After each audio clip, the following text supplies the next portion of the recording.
Class 8 History Chapter 8 Class 8 History Chapter 8 Part 1 Women Caste and Reforms महिलाएं जाति और सुधार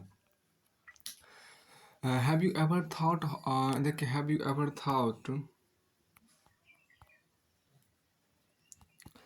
have you ever thought of how children lived about 200 years ago? Nowadays, most girls from middle class families to go to school and often study with boys. On growing up, many of them go to college and universities and take up jobs. After that, they have to be adults before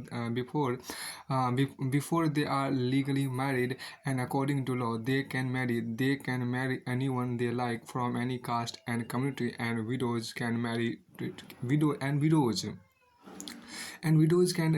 too. All women all men can vote and stand for elections. यहाँ आपको next देखिए कि and tack of jobs and अब यहाँ पर क्या है कि they have to be adults before they are legally married, and according to law they can marry anyone they like from any caste and community, and widows can remarry to all women like all man can vote and stand for election. Of course these rights are not actually enjoyed by poor by all sorry actually they have the क्या कि and widows can remarry too. All women like all men can vote and stand for election. Of course these rights are not actually enjoyed by all poor people have little or no access to education. Poor people have little or no access to education, and in many families women cannot choose their husbands. And in many families women cannot choose their husband. 200 years ago things were 200 years ago things were very different. Most children were married off at an early age. Both Hindu and Muslim men could marry more than one wife. In some parts of the country, widows were praised. Widows were praised if they could choose death by burning themselves on the funeral pyre of their husband. Women who died in this manner, whether willingly or otherwise, were called sati, meaning virtuous women. Women's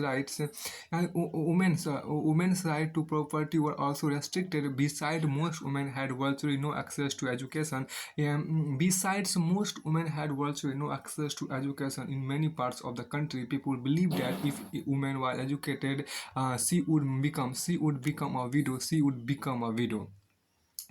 यहाँ पर आपको देखिए, क्या आपने कभी सोचा है कि 2 साल पहले बच्चों की ज़िंदगी कैसी रही होगी?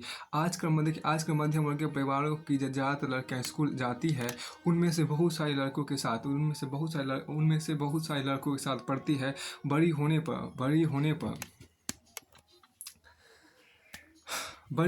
पर यहाँ देखिए बड़ी होने पर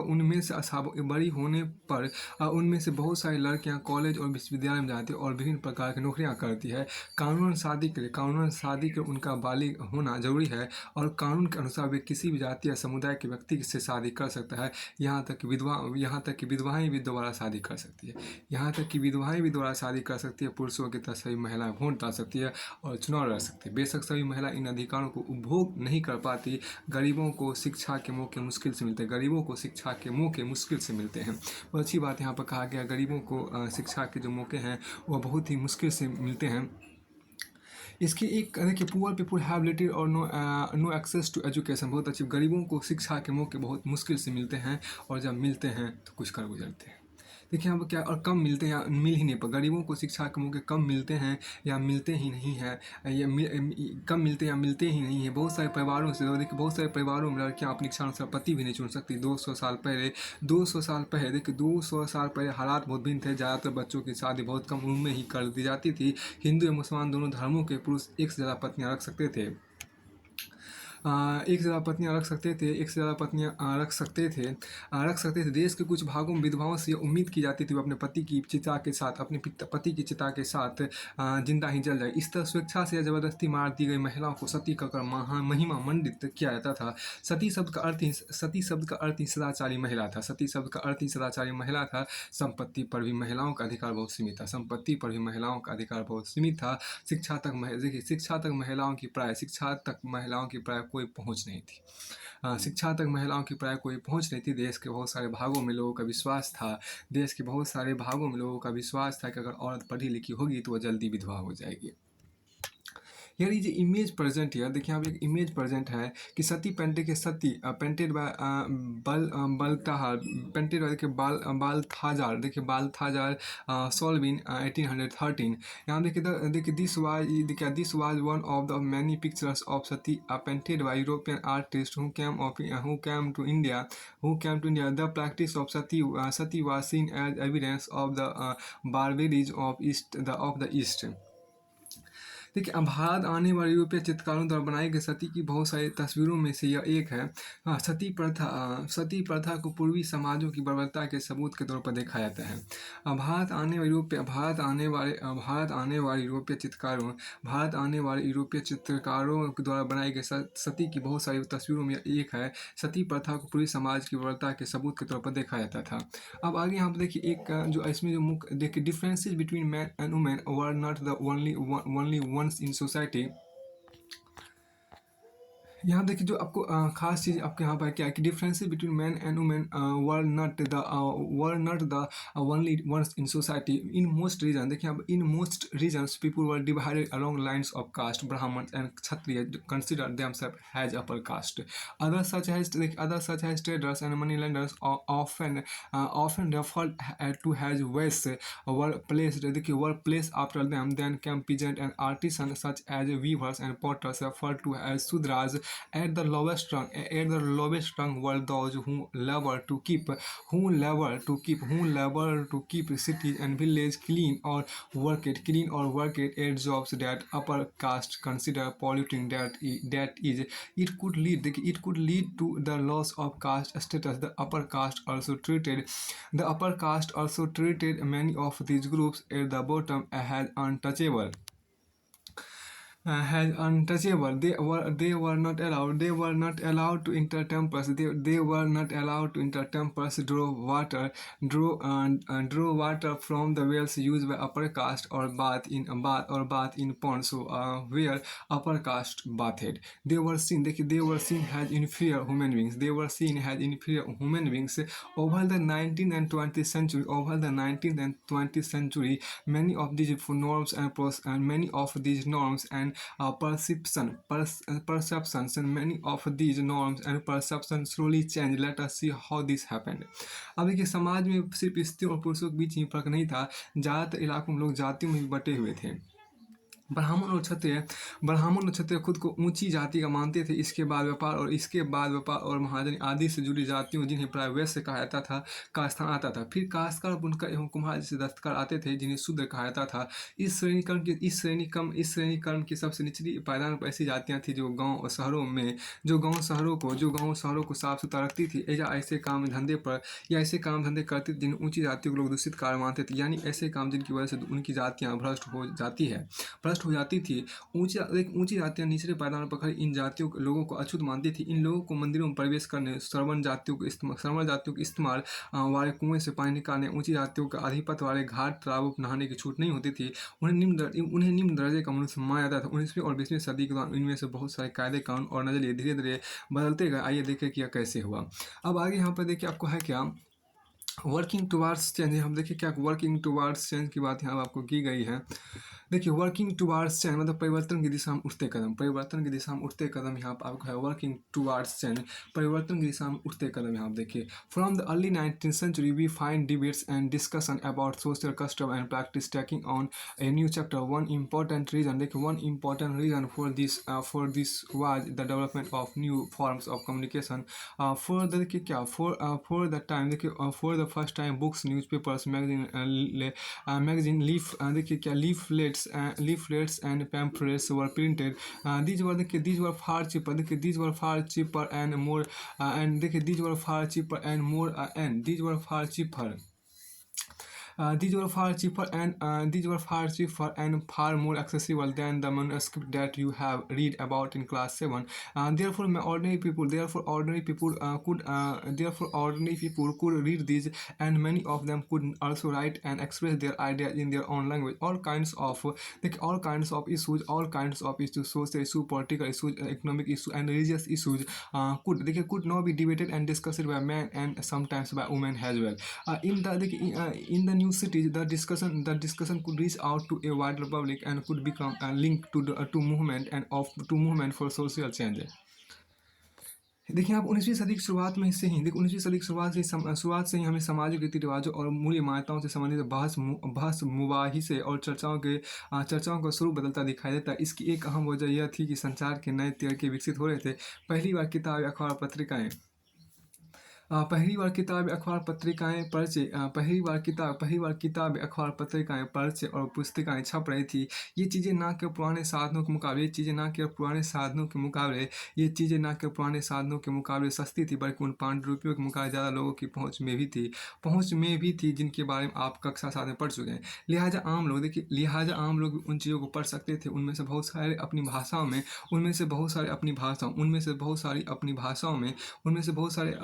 अपनी भाषाओं में लिख सकते थे और अपने विचार व्यक्त कर सकते थे।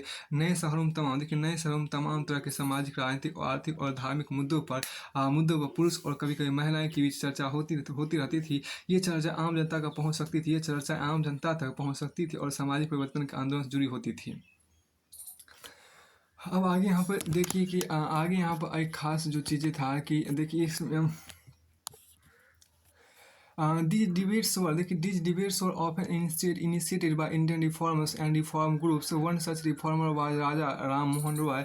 देखिए अब देखिए राजा राम मोहन राय का लाइफ स्पेन 1772 to 1883 मतलब 1772 से 1837 तक राजा राम मोहन राय का जीवन काल है। देखिए ही फाउंडेड ए रिफॉर्म, देखिए यहाँ देखिए क्या कि he founded a reform association known as Brahmo Samaj. Raja Rammohan Roy founded a reform association known as Brahmo Samaj, later known as the Brahma Samaj, and later known as the Brahmo Samaj in Calcutta. People such as Raja Rammohan Roy and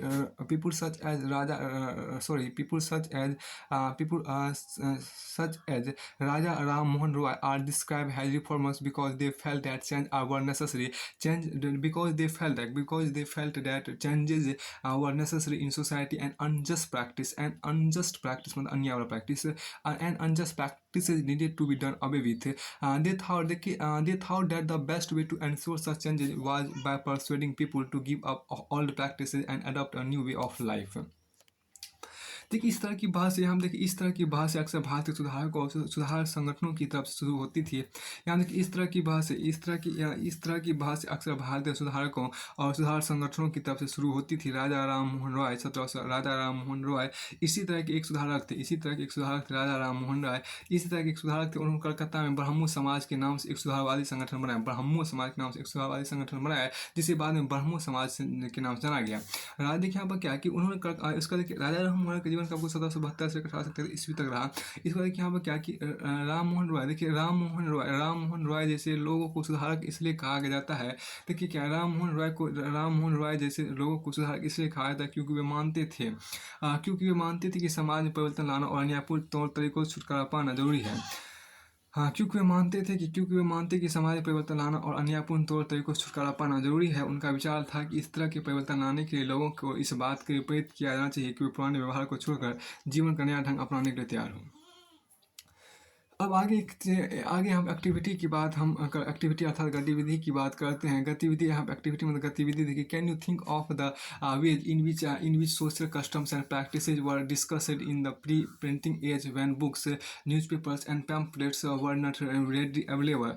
यहाँ देखिए क्या इसमें जो खास बात कहा गया, क्या आप बता सकते हैं कि जब किताबें, समाचार पत्र और पर्चे आदि छापने की तकनीक नहीं थी, उस समय सामाजिक रीति रिवाजों और व्यवहारों के बारे में किस तरह चर्चा चलती होगी। अब आगे यहाँ पे एक इमेज है, देखिए राजा राममोहन पेंटेड बाय, यहाँ पे एक इमेज आपको दिया गया है।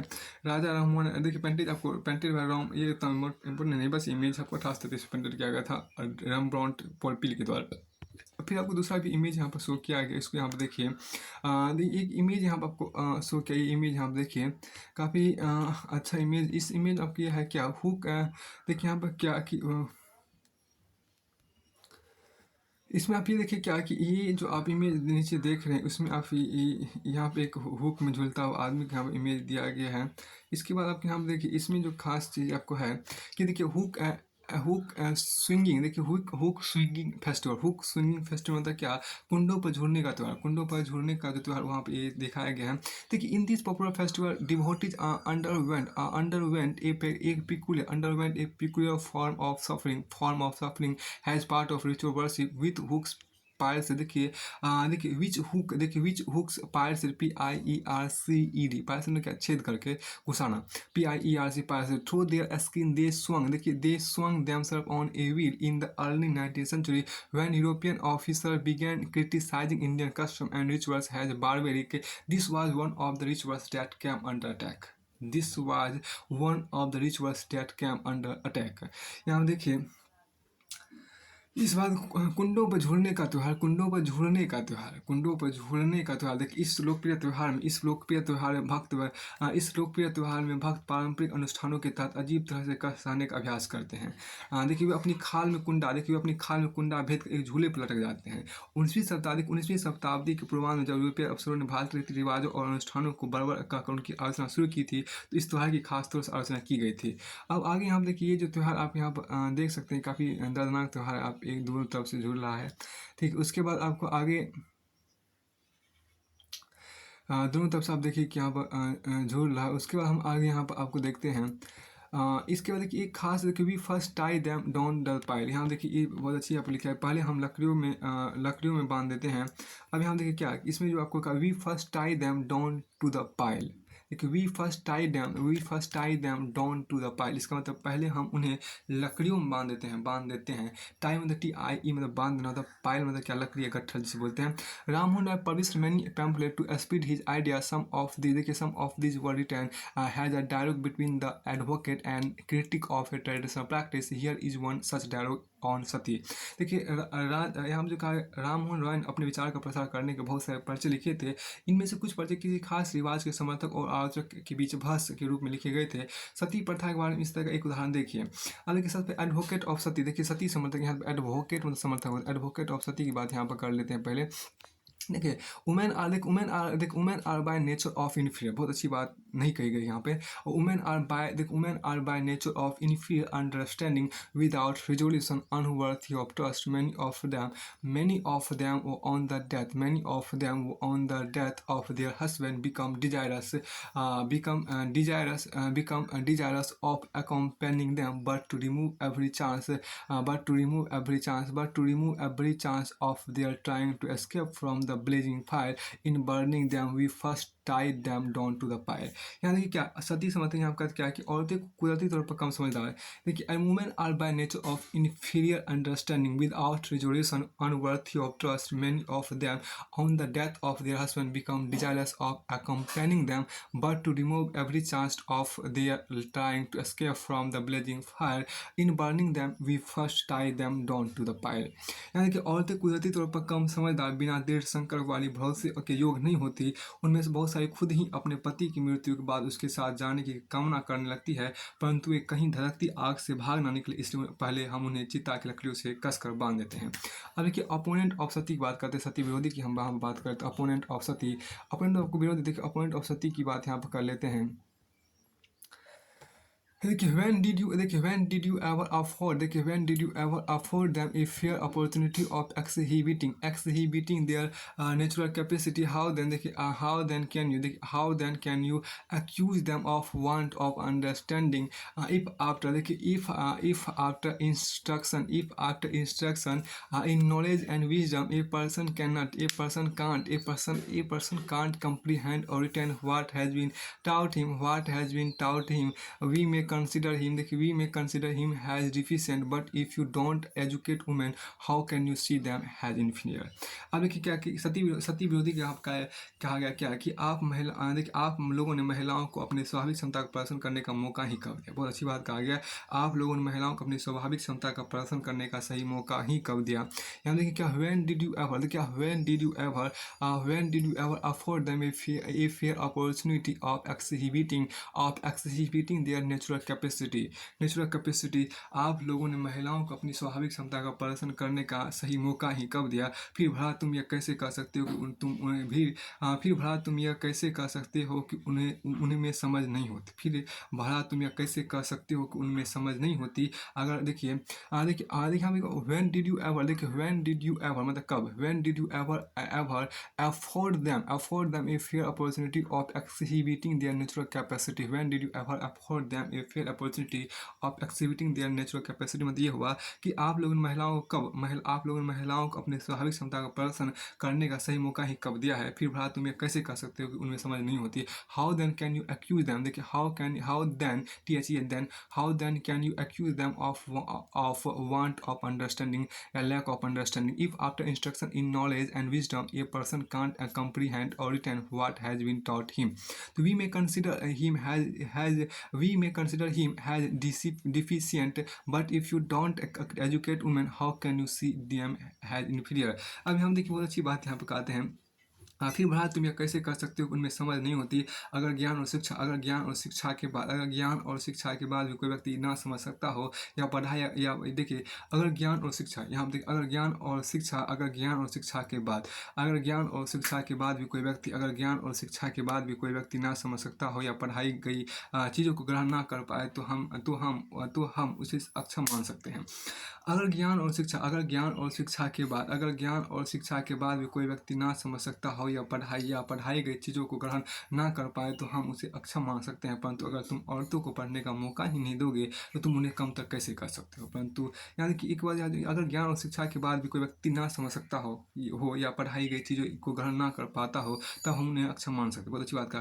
अगर ज्ञान और शिक्षा के बाद भी कोई व्यक्ति ना समझ सकता हो या पढ़ाई की चीज़ों को ग्रहण ना कर पाता हो तो हम उसे अक्षम मान सकते हैं। परंतु अगर तुम औरतों को पढ़ने का मौका ही नहीं दोगे तो उन्हें तुम कम तक कैसे कर सकते हो। यानी कि बहुत अच्छी बात, if after instruction in knowledge and wisdom a person can't comprehend or retain what has been taught him, we may consider him as deficient, but if you don't educate women, how can you see them inferior। बहुत अच्छी line यहाँ पर कहा गया था। आगे यहाँ पर जो आपको है फॉर इंस्टेंस एक आप यहाँ पे इमेज एक्टिविटी भी आप थोड़ा सा देख लीजिए। एक्टिविटी यहाँ पे यह है क्या कि दिस आर्गूमेंट या this dialogue was taking place more than 175 years ago write down the different argument you may have heard around you on the worth of women in what ways have the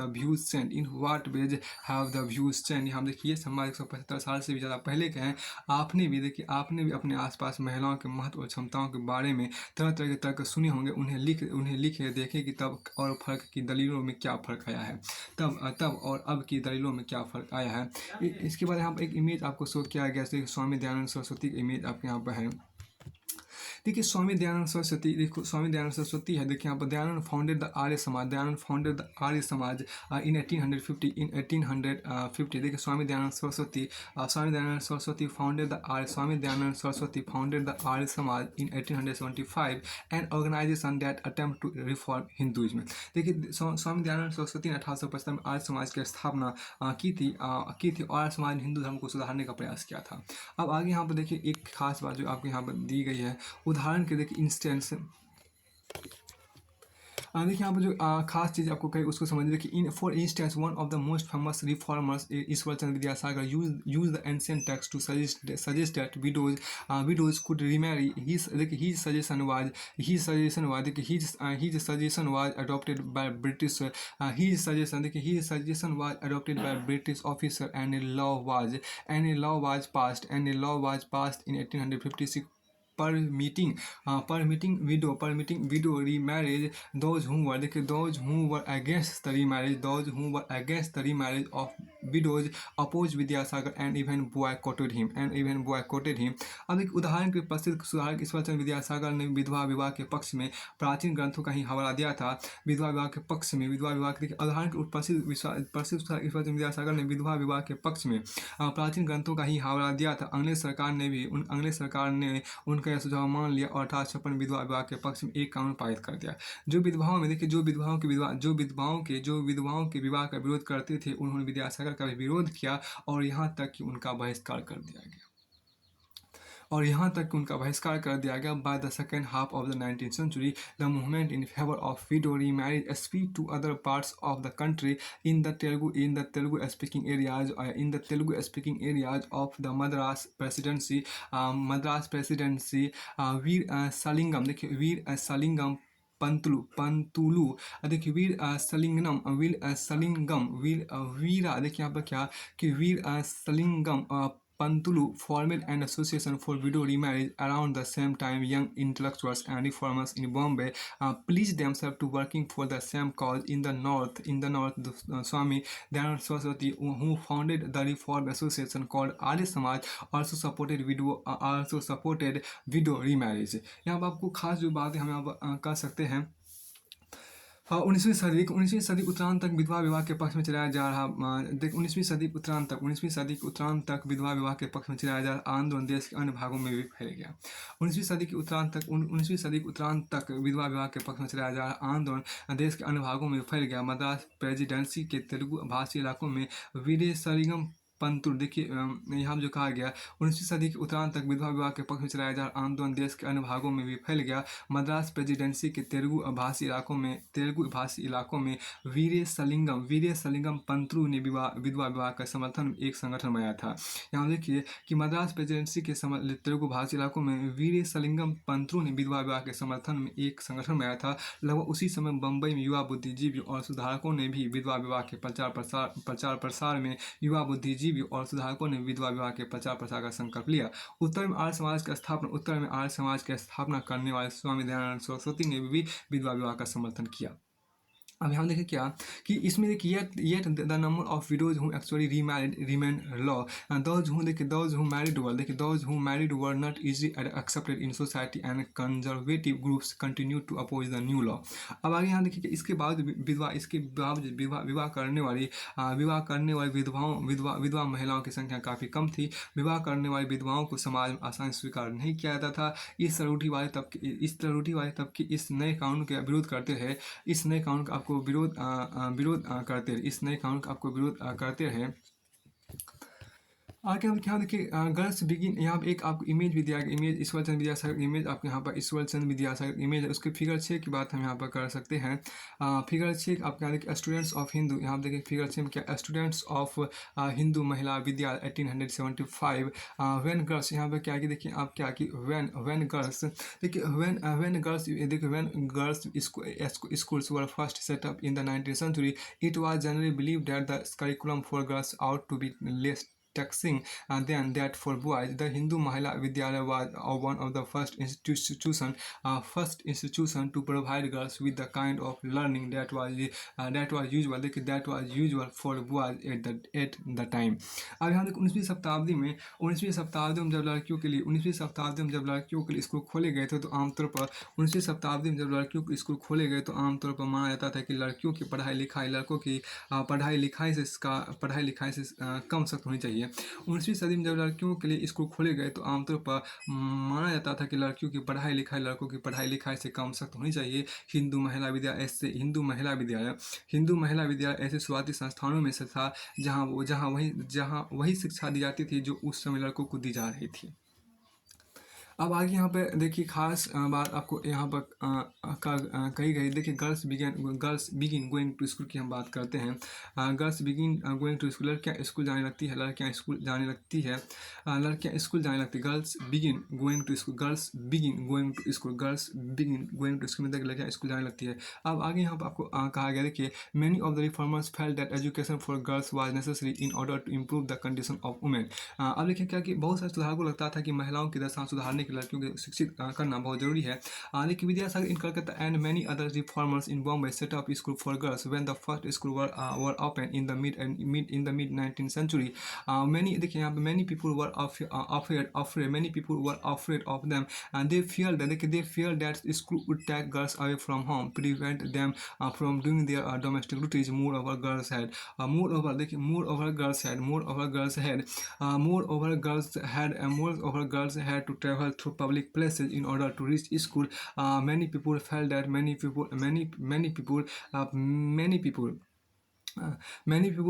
many people felt that this would have a corrupting influence on them. They felt that girls should stay, and they felt that girls should stay away from public spaces. Therefore throughout the 19th century, most educated women were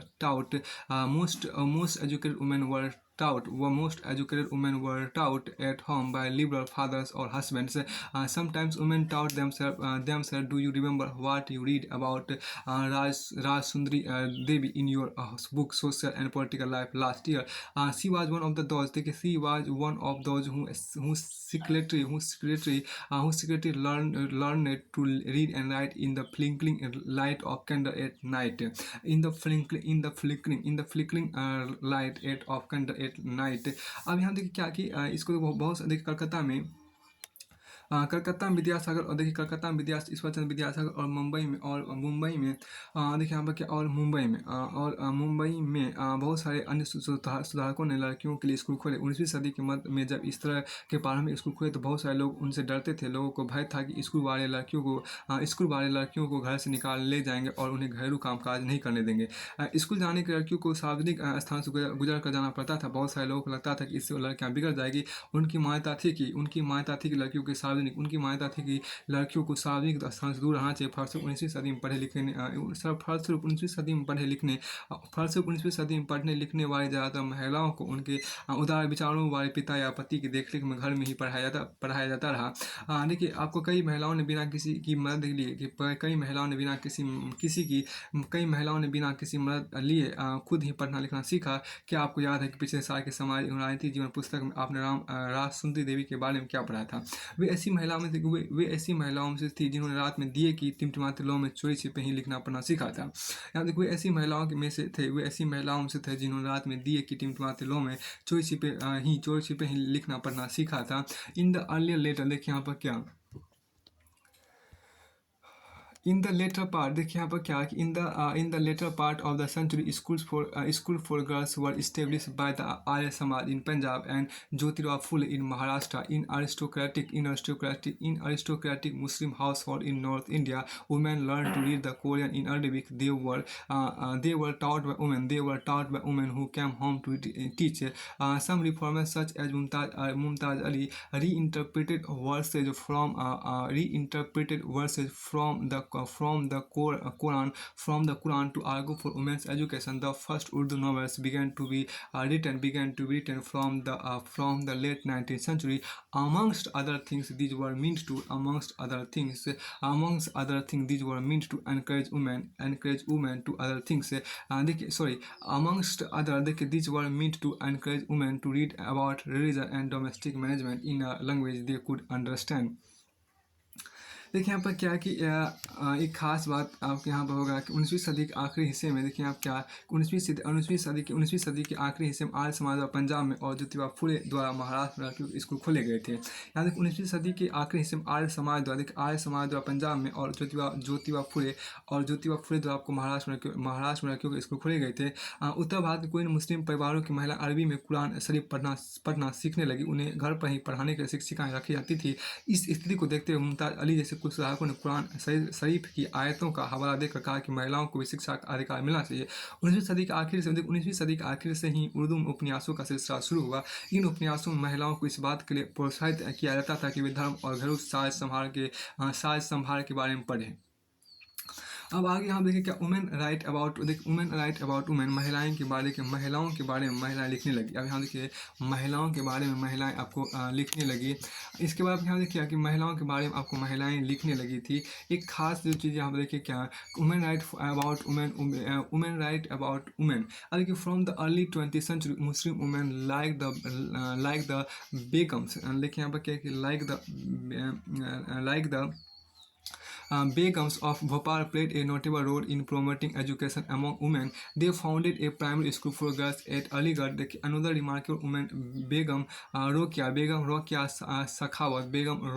Sakhawat Hussain, started a school for Muslim girls in Patna and Calcutta. C. अब यहाँ देखिए क्या कि सी, देखिए she was a fearless critic of conservative ideas, conservative ideas arguing that religious leaders of every faith accorded an inferior place to women. Arguing, देखिए आप arguing that religious leaders of every faith accorded inferior place to women यहाँ पर होता है। एक खास बात जो यहाँ पर हम कहते हैं,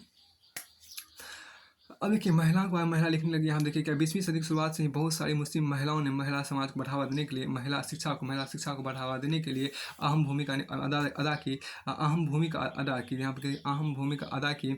जैसे भोपाल की बेगमों ने अलीगढ़ में लड़कियों के प्राथमिक स्कूल खोला। बेगम रुकैया सखावत हुसैन भी इस दौर की एक प्रभावशाली महिला थी जिन्होंने कलकत्ता और पटना में मुस्लिम लड़कियों के लिए स्कूल खोले। वह रूढ़िवादी विचार देखिए कटु आलोचक थी और उनका मानना था कि प्रत्येक धर्म के धार्मिक नेताओं ने औरतों को निश्चित दर्जे में रखा है। 1880 के दशक तक आते आते भारतीय महिला विश्वविद्यालय में प्रवेश लेने लगी थी। उनमें से कुछ चिकित्सक और कुछ शिक्षिका बन गई थी। बहुत सारी महिलाएं लिखने लगी और उन्होंने समाज में महिलाओं की स्थिति पर अपने आलोचनात्मक विचार प्रकाशित किए। पूना में घर पर ही रहकर शिक्षा प्राप्त करने वाले ताराबाई शिंदे ने स्त्री पुरुष तुलना नाम से एक किताब प्रकाशित किया जिसमें पुरुषों और महिलाओं के बीच मौजूद सामाजिक फर्कों की आलोचना की गई थी। अब यहाँ की बहुत अच्छी बात था, ये बुक काफ़ी अच्छा आपको, पूना में घर पर ही रहकर शिक्षा प्राप्त करने वाले ताराबाई शिंदे ने स्त्री पुरुष तुलना नाम से एक किताब प्रकाशित किया था। स्त्री पुरुष तुलना के नाम से एक किताब प्रकाशित किया ताराबाई शिंदे ने आपके यहाँ पर है। अब यहाँ पर देखिए फिर आगे आपके यहाँ पर कहा गया कि by the 1880 decades Indian women began to enter university. Some of them trained to be doctors. Some became teachers. Teachers. Many women began to write and publish their critical views on the place of women in the society. Tarabai Sindhi, women they educated at home at Pune, published a book, Stri Purush Tulna at comparison between women and men, criticizing the social differences between women and women. Pandita Ramabai, a great scholar of Sanskrit, felt that Hinduism was oppressive towards women and wrote a book about the miserable lives of upper caste Hindu women. She founded a widows' home at Pune to provide shelter to widows who had been treated badly by their husbands' relatives. Here women were trained so that they could support themselves economically. ये आपको अच्छा यहाँ पर आपको है संस्कृत की महान विद्वान, देखिए संस्कृत की महान विद्वान यहाँ क्या कि संस्कृत की महान विद्वान पंडिता रामाबाई, का मानना था कि हिंदू धर्म महिलाओं का दमन करता है। संस्कृत की महान विद्वान पंडिता रामाबाई का मानना था कि हिंदू धर्म महिलाओं का दमन करता है, उन ऊँची जातियों की हिंदू लड़कियों की।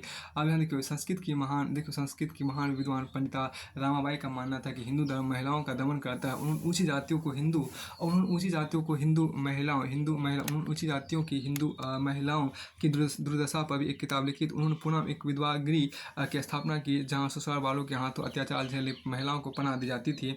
वहां महिलाओं को ऐसी चीज़ें सिखाई जाती थी जिनके सहारे वे अपनी रोजी रोटी चला सकें। अब आगे यहाँ पर देखिए क्या,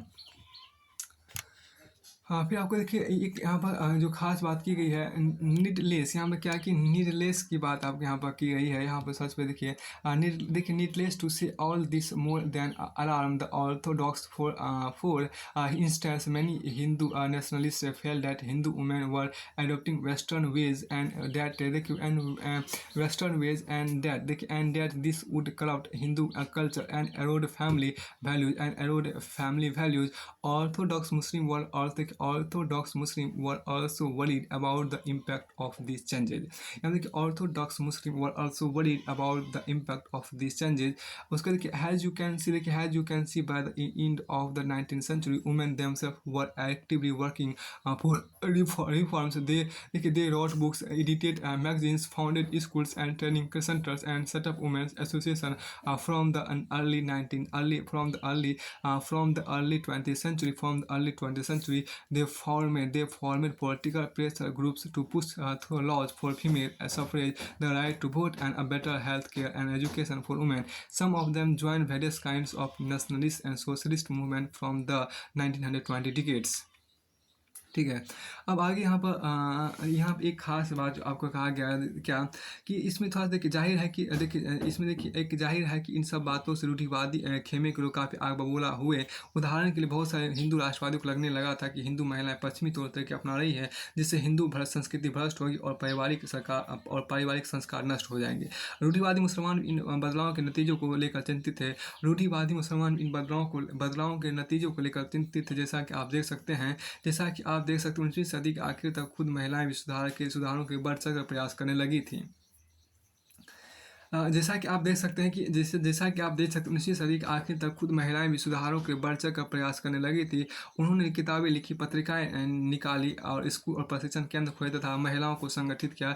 20वीं सदी की शुरुआत से महिलाओं को मताधिकार, बेहतर स्वास्थ्य सुविधाएं और शिक्षा के अधिकार के बारे में कानून बनवाने के राजनीतिक दबाव समूह बनाने लगी थी। उनमें से कुछ महिलाओं ने 1920 के दशक के बाद विभिन्न प्रकार के राष्ट्रवादी और समाजवादी आंदोलनों में हिस्सा भी लिया। अब यहाँ पर देखिए क्या कि इन द 20th century यहाँ पर जो कहा गया, एक खास बात यहाँ पर देखिए in the 20th century such leaders such as Jawaharlal Nehru and Subhash Chandra Bose learned their support to demands for greater equality and freedom for women. Nationalist leader promised that there would be full suffrage for all men and women after independence. However, till then they asked women to concentrate on the anti-British struggles. अब यहाँ देखिए क्या कि 20वीं शताब्दी में जवाहरलाल नेहरू और सुभाष चंद्र बोस जैसे नेताओं ने महिलाओं के लिए अधिक स्वतंत्रता एवं समानता की मांगों का समर्थन किया। और यहाँ देखिए यहाँ देखिए जो खास बात, राष्ट्रीय नेताओं ने आश्वासन दिया कि स्वतंत्रता मिलने पर सभी पुरुषों एवं महिलाओं को वोट डालने का अधिकार दे दिया गया, परंतु उनका आह्वान था कि जब तक स्वतंत्रता नहीं मिल जाती तब तक महिलाओं को अंग्रेजी राज विरोधी संघर्ष में जोर लगाना चाहिए। अब आगे यहाँ पर जो चीज़ें आप यहाँ पर उसको देखिए, हाँ देखिए आपको यहाँ पर एक खास देखिए वंस हस्बैंड यहाँ पर जो आपको उसको इस पार्ट को देखिए, इसमें आपको कहा उसको देखिए once women's husband has died, once women's husband has died. देखिए in her book Stri Purush Tulana Tarabai Shinde wrote isn't a woman's life as dear to her as yours is to you. It's as if women are meant to be made of something different from men altogether, made from dust from earth or rock or rusted iron, whereas you and your lives are made from the purest gold। बहुत अच्छी बात है। You are asking me what I mean. I mean once a woman's husband has died, what's in store for her? What's in store for her? The barber comes to save all the curls, curls and hair off her head. Just to cool your eyes, she is shut down. देखिए she is shut out from going to weddings, reception and other auspicious occasions that married women go to. And why all these restrictions? Because her husband has died. She is unlucky. Ill fate is written on her forehead. Her face is not to be seen. It is a bad omen। Tarabai Sindhi ने लिखा था। देखिए अपनी पुस्तक स्त्री पुरुष तुलना में ताराबाई सिंधी ने लिखा था, क्या औरतों को अपनी ज़िंदगी उतनी ही प्यारी नहीं होती? जितनी कि तुम्हें अब तुम्हारी ज़िंदगी प्यारी है। ये तो कुछ ऐसी बात हो गई कि मानो महिलाएं पुरुषों से बिल्कुल अलग चीज़ों से बनी हो, मानो वे धूल या चट्टान या जंग लगे लोहे से बनी हो और तुम हो तुम्हारी ज़िंदगी शुद्ध सोने की बनी हो। तुम और तुम्हारी ज़िंदगी शुद्ध सोने की बनी हो, तुम और तुम्हारी ज़िंदगी शुद्ध सोने की बनी हो। यहाँ देखिए शुद्ध सोने की बनी हो। लेकिन तुम मुझसे पूछते हो कि मेरा क्या मतलब। मेरा मतलब यह है कि जब औरत का पति मर जाता है तो उसका क्या हासिल होता है। नाई आता है और उसके लहराते बाल साफ कर जाते हैं, सिर्फ इसलिए कि तुम्हारी आंखों को ठंडक पड़ जाए। उससे शादी ब्याह अब आवो भगत और उन शुभ अवसरों से बहिष्कृत कर दिया जाता है जहाँ विवाहित महिला जाती है। और भला इन पाबंदियों की वजह से क्या है, भला इन पाबंदियों की वजह क्या है, क्योंकि उसका पति मर चुका है और वो अभागी है, दुर्भाग्य उसके माथे पर खुदा हुआ है, उसका चेहरा देखा नहीं जाता, ये अशुभ होता है। ये ताराबाई शिंदे ने कहा था स्त्री पुस्तक में। आगे यहाँ पर देखिए क्या इसमें एक खास देखिए क्या लॉ अगेंस्ट चाइल्ड मैरिज। देखिए यहाँ पर लॉ अगेंस्ट चाइल्ड मैरिज देखिए लॉ अगेंस्ट चाइल्ड मैरिज के यहाँ पर इमेज आपको दिया गया। देखिए लॉ अगेंस्ट चाइल्ड मैरिज, बाल विवाह के विरुद्ध कानून की बात यहाँ पर कर लेते हैं। बाल विवाह के विरुद्ध आपको कानून की बात आपके यहाँ पर कर लेते हैं। एक खास बात जो यहाँ पर देखिए with the growth of women's organisation and writings on the issue the momentum. देखिए द मोमेंटम टू देखिए the momentum for reforms again stand people challenged another established custom, that of child marriage. There were a number of Indian legislators in the Central Legislative Assembly who fought to make a law preventing child marriage. In 1929, in 1929, the Child Marriage Restraint Act was passed without the kind of bitter debates and struggle that earlier laws had seen. According to the Act, no man below the age of 18 and women below the age of 16 could marry. Subsequently, these limits were raised. To 21 for men and 18 for women. महिला संगठन के विकास देखिए महिला संगठनों के विकास इन मुद्दों पर हो रहे लेखन की वजह से सुधारों के पक्ष में आवाज़ और मजबूत हुई। लोग बाल विवाह जैसी स्थापित परंपराओं को चुनौती देने लगी। केंद्रीय विधानसभा में बहुत सारे सांसद थे जिन्होंने बाल विवाह पर पाबंदी हेतु कानून बनाने के लिए संघर्ष किया। 1929 में बाल विवाह निषेध अधिनियम पारित किया गया। इस कानून के बारे में वैसी कड़वी भाषा और संघर्ष नहीं हुए जैसे पुराने सुधारवादी कानूनों के बारे में हुए थे। इस कानून के अनुसार 18 साल से कम उम्र के लड़के 16 साल से कम उम्र की लड़की की शादी नहीं की जा सकती थी।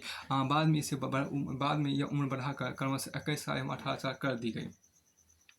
Bride at the age of 8 की बात करते हैं। Bride at the age of 8 यहाँ देखिए 8 साल की दुल्हन की यहाँ पे एक इमेज दिया गया। This is a picture of a child married at the beginning of the 20th century. Did you know that even today over 20% of the girls in India are married below the age of 18 से।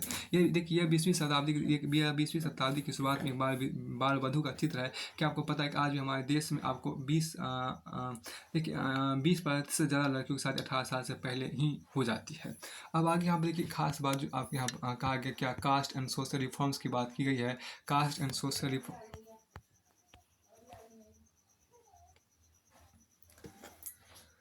देखिए cast and social reforms की बात यहाँ पर की गई है। मतलब आपको क्या जाति और समाज सुधार, देखिए जाति और समाज सुधार की बात यहाँ पर की गई। देखिए सम ऑफ द सोशल रिफॉर्म्स यदि हम क्या कि सम ऑफ द सोशल रिफॉर्म्स भी है, इसको यहाँ देख लेते जाति और इसकी बात यहाँ पर कर लेते हैं। यहाँ पर आपको जो कहा गया देखिए कास्ट एंड सोशल रिफॉर्म के लिए some of the social reformers we have been discussing also criticised caste inequalities. Ram Mohan Roy मतलब Raja Ram Mohan Roy translated an old Buddhist text that was critical of caste. The Pratna Samaj adhere to the tradition of bhakti that believe in spiritual equality of all caste. In Bombay, the Paramahans Mandi was founded in 1840 to work for the abolition of caste. Many of these reformers and members of Reform Association were people of upper caste, often in secret meetings. These reformers would violate caste taboos on food and touch in an effort to get rid of the hold of caste prejudice in their lives. There were also others who questioned the injustice of the caste social order. During the course of the 19th century, Christian missionaries began setting up schools for tribal groups and lower caste children. These children were thus equipped these children were the equipped with some resources to make their way into a changing world. अब यहाँ देखिए कि हमने अभी जिन समाज सुधारों का जिक्र किया उनमें से कई जातियाँ गैर बराबरी के भी विरोधी थे। राम मोहन रॉय ने जाति व्यवस्था की आलोचना करने वाले एक पुराने बौद्ध ग्रंथ का अनुवाद किया। प्रार्थना समाज, यहाँ देखिए प्रार्थना समाज भक्ति परंपरा का, प्रार्थना समाज आपको भक्ति परंपरा का, प्रार्थना समाज आपके यहाँ पर प्रार्थना समाज था, प्रार्थना उसको प्रार्थना समाज बोलते थे। प्रार्थना समाज भक्ति परंपरा का समर्थक था जिसमें सभी जातियों का आध्यात्मिक समानता पर जोर दिया गया था। जाति उन्मूलन के काम कर जाति उन्मूलन के लिए काम करने के लिए बम्बई में 1840 में परमहंस मंडली का गठन किया गया। इन सुधारकों और सुधार संगठनों के सदस्यों में बहुत सारे ऊंची जातियों के लोग थे। गुप्त बैठकों में सुधारक भोजन और स्पर्श जैसे मामलों में जातीय कायदे कानून का उल्लंघन करते थे जिससे वे अपने जीवन में भी जातीय पूर्वाग्रह और बंधनों से निजात पा सके। अब देखिए कई लोग ऐसे थे जो जाति आधारित समाज व्यवस्था में होने वाले अन्याय के विरुद्ध थे। 19वीं सदी में ईसाई प्रचारक आदिवासी समुदाय और निचली जातियों के लिए निचली जातियों के बच्चों के लिए स्कूल खोलने लगे थे। इस प्रकार इन बच्चों को बदलती दुनिया में अपना रास्ता ढूंढने के नए साधन मिलने लगे थे। अब देखिए इसमें खास चीज़ यहाँ पर क्या, और उसी समय यहाँ पर क्या है, उसी आपको देखिए देयर वर आल्सो अदर्स, देखिए यहाँ पर क्या है, there were also others who, देखिए there were also others who question and the injustice of caste and social order during the course of the 19th century। Christian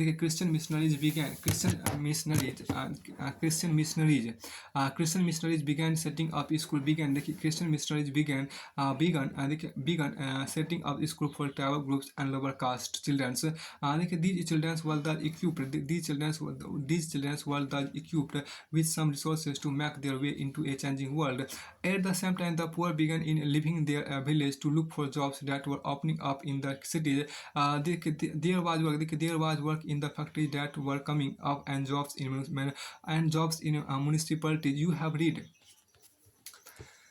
यहाँ पे क्या, you have read the expansion of cities in chapter 6। Think of new demands of labor this created drains। देखिए drains had to be dug, roads laid, building constructed and cities cleaned।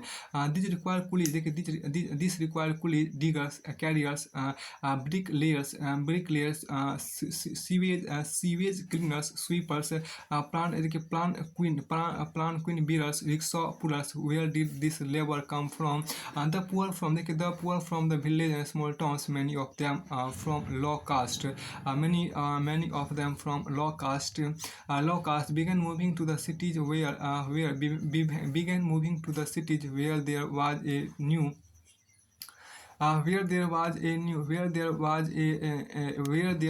new demand for labor।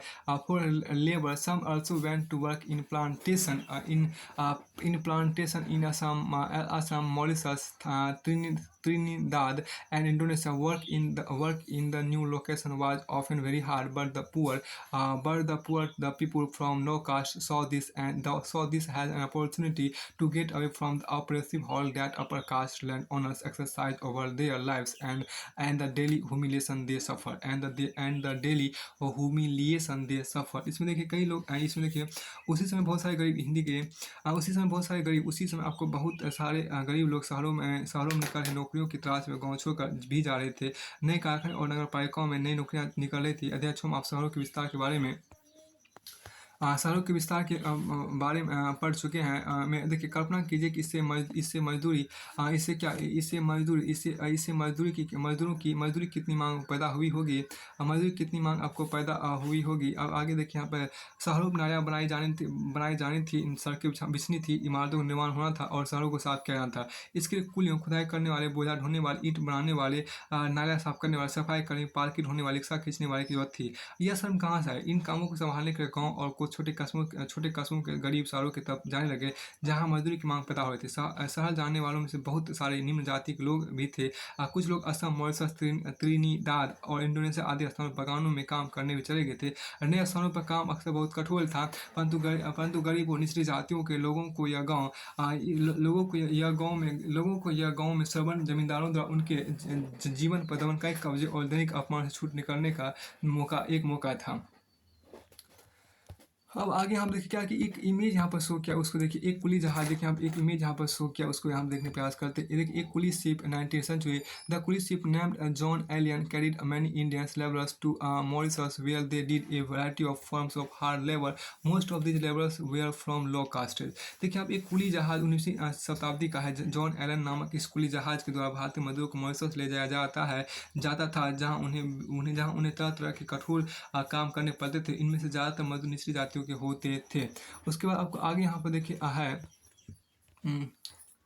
इसके में कोई अब आगे हम देखा है क्या कि देखिए हु कुड प्रोड्यूस शूज, देखिए हु कुड प्रोड्यूस शूज, जूते कौन बना।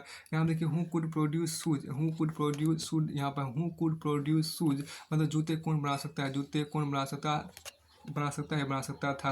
अब देखिए यहाँ पे क्या leather workers have been traditionally, देखिए इसको हम देख लेते हैं। देखिए यहाँ पे जो कहा है उसको थोड़ा सा देखने का प्रयास कीजिए। देखिए leather workers have been traditionally held in contempt since they work with dead animals which are seen has dirty and polluting. During the First World War, however, there was a huge demand for shoes for the armies. Caste prejudice against leather works meant that only the traditional leather workers and shoemakers were ready to supply armed shoes. So they could ask for high prices and gain impressive profits की बात करते हैं। चमड़े का काम करने वालों की, देखिए चमड़े का काम करने वालों को परंपरागत रूप से नीची नज़र से देखा जाता था, क्योंकि वे मृत पशुओं का चमड़ा निकालते थे जिन्हें गंदा एवं दूषित माना जाता है। पहले विश्व युद्ध के दौरान सेना के जूतों की जबरदस्त मांग पैदा हो गई थी, परंतु चमड़े कामों के प्रति जातीय पूर्वाग्रह की वजह से केवल परंपरागत चमड़ा कामगार और मोची ही जूते तैयार कर सकते थे। लिहाजा वे ज़्यादा कीमत की मांग करने लगे और उन्हें काफ़ी लाभ हुआ। अब देखिए यहाँ पे क्या कि देखिए मदीगाज हम देखिए Madigas making shoes 19th century Andhra Pradesh. Madigas were an important untouchable caste of present day Andhra Pradesh. They were experts at cleaning hides, tanning them for use and sewing sandals. देखिए जूते बनाने के मदीगा समुदाय के लोग 19 यहाँ पर फिगर आपको दिया आंध्र प्रदेश का। अब यहाँ देखिए मौजूदा आंध्र प्रदेश के मदीगा एक महत्वपूर्ण अच्छी जाति रही है। वे पशुओं के शवों को साफ करने, चमड़ा तैयार करने और चप्पल जूते सीने में माहिर थे। इसके बाद आपको आगे यहाँ पर देखिए इसके बाद आगे यहाँ पर कहते देयर वर, देखिए इसमें जो कहा है उसको थोड़ा सा देख लेते हैं। देखिए यहाँ पर आपको एक खास बात है क्या इसको देखिए यहाँ पर इसमें क्या there were other jobs too देखिए the army for instance offered opportunity a number of Mahar people who were regarded has untouchable found jobs in the Mahar regiment. The father of B.R. Ambedkar the leader of the Dalit movement taught at an army school. अब देखिए इसके अलावा दूसरी तरह की नौकरियां भी सामने आ रही थी। उदाहरण के सेना में भी लोगों की जरूरत बढ़ गई थी। अछूत माने जाने वाले महार समुदाय के बहुत सारे लोगों को महार रेजिमेंट में नौकरी मिल गई थी। दलित आंदोलन के नेता B.R. अम्बेडकर के पिता एक सैनिक स्कूल में ही पढ़ाते थे। अब आगे यहाँ पर देखिए क्या आगे यहाँ पर कहा गया एक देखिए no place inside the classroom. एक यहाँ पर बहुत अच्छा आपको यहाँ पर कहानी है। क्लास में जगह नहीं थी, वह कक्षा में जगह नहीं थी। इस वाले भाग को यहाँ पर देखिए no place inside the classroom मतलब कक्षा में जगह नहीं थी, जगह नहीं थी। In the Bombay presidency has 1829 untouchables were not allowed into even government school. When some of them pressed hard for that right, they were allowed to sit on the veranda outside the classroom and listen to the lessons without polluting the room where upper caste boys were taught. अब देखिए Bombay presidency में 1829 में भी अछूतों को सरकारी school में घुसने नहीं दिया जाता था। जब उन्होंने इस अधिकार के लिए सख्ती से आवाज़ उठाई तो उन्हें कक्षा के बाहर बरामदे में बैठकर सबक सुनने की इजाज़त दे दी गई ताकि वे कमरे को दूषित न कर सके जहाँ ऊंची जाति के लड़कों को पढ़ाया जाता था। एक्टिविटी की बात हम करते हैं। यहाँ पे एक्टिविटी मतलब क्या गतिविधि। Imagine that you are one of the students sitting in the school बरामदा and listening to the lesson. What kind of question would be rising in your mind. कल्पना कीजिए कि आप स्कूल के बरामदे में बैठ कर कक्षा में पढ़ाए जा रहे सबक सुन रहे हैं, तब आपके दिमाग में किस तरह के सवाल पैदा होंगे। आज के सम पीपुल, इसी के अंतर्गत हम ये कर रहे हैं। जैसे कि यहाँ पर क्या some people thought this situation was better than the total lack of education for untouchable people. Would you agree with this. लेकिन कुछ लोगों को लगता था कि अछूतों को शिक्षा से पूरी तरह वंचित रखने के मुकाबले ये स्थिति फिर भी बेहतर थी। क्या आप इस राय से सहमत हैं? अब आगे हम देखिए क्या यहाँ पे कुछ इमेज भी आपको यहाँ पर शो किया गया है। इस इमेज को एक बार देख लीजिए। इसमें क्या देखिए, इसमें आपको कहा गया इसको था इमेज को यहाँ पर आप शो कर देते इस दोनों को। देखिए इसमें आपको कहा गया कि दुबलाज और Gujarat carrying mangoes to the market. Dublas labour for upper caste land owners cultivating their fields and working at a variety of odds jobs at land owners house. देखिए गुजरात के क्या गुजरात के दुबला समुदाय के लोग बाजार के लिए आम ढोकर ले जा रहे हैं। अब क्या कि दुबला मजदूर श्रवण जमींदारों के पास मजदूरी करते थे। वे उनके खेत संभालते थे और जमींदार के घर आंगन में तमाम छोटे मोटे काम करते थे। आगे हम देखिए क्या आगे आपके यहाँ पर है। देखिए डिमांड्स एक आपको आगे यहाँ पर क्या demands for equality and justice. देखिए यहाँ पर demands for equality and justice की मांग की गई है। तो पहले देखिए demands for equality and justice मतलब क्या, इक्वलिटी एंड जस्टिस समानता और न्याय की मांग आपके यहाँ देखिए।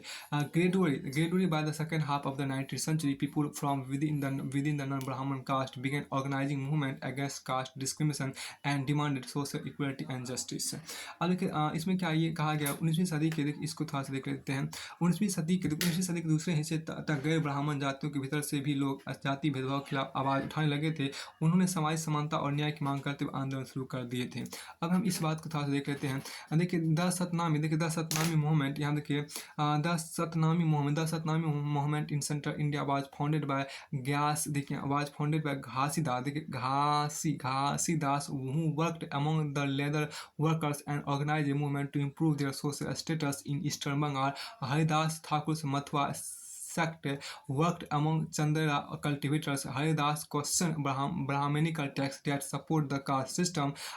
देखिए in what is present day Kerala, a group from Ejava, a group from यहाँ पर क्या इसमें जो कहा a group from Ejava caste, Sri Narayan Guru proclaimed the idea of unity for his people. He argued against treating people unequally on the basis of caste difference.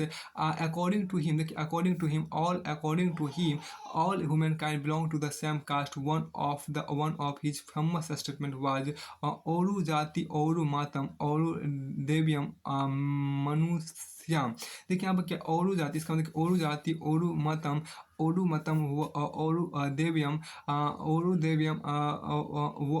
देवियम मनुष्यानु।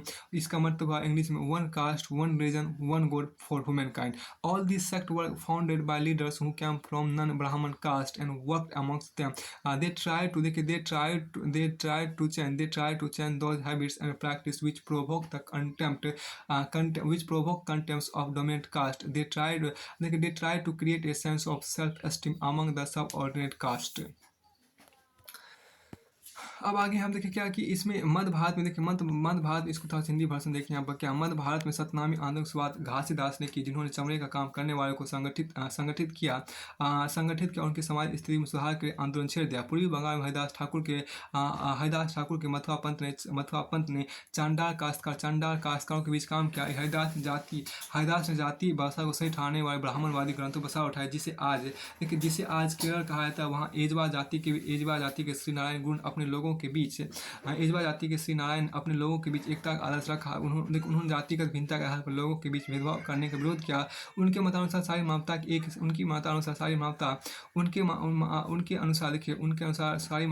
एक ही जाति है। उनका एक महत्वपूर्ण कथन था ओरू जाति ओरू मतम ओरू देवम मनुष्यानु। देखिए आप ओरू जाति ओरू मतम ओरू देवम मनुष्यानु, मानवता की एक जाति एक धर्म और एक ईश्वर है। इन सभी पंथों की स्थापना ऐसे लोगों ने की थी जो गैर ब्राह्मण जातियों से थे और उन सब के बीच ही काम करते थे। उन्होंने उन आदतों और तौर तरीकों को बदलने का प्रयास किया जो प्रभुत्वशाली जातियों का अपमान करने को उकसाते थे। उन्होंने अधीनस्थ जातियों में स्वाभिमान का भाव पैदा करने का प्रयास किया। अब आगे एक इमेज आपके यहाँ पर क्या है कि ज्योतिबा राय फुले का इमेज आपके यहाँ ज्योतिबा राव फुले का इमेज आपके यहाँ पर है। देखिए गुलामगिरी की बात यहाँ पर इसको सबसे देख लीजिए। यहाँ पर गुलामगिरी देखिए गुलामगिरी। देखिए one of the most vocal amongst the low caste leaders was Jyotirao Phule। देखिए born in 1827, he studied in a school set up by the Christian missionaries. On growing up, he developed his own ideas about the injustices of caste society. Society, he set out to attack the Brahmins, claimed that they were superior to others since they were Aryans. Pule argued that the Aryans were foreigners who came from outside the subcontinent and defeated and subjugated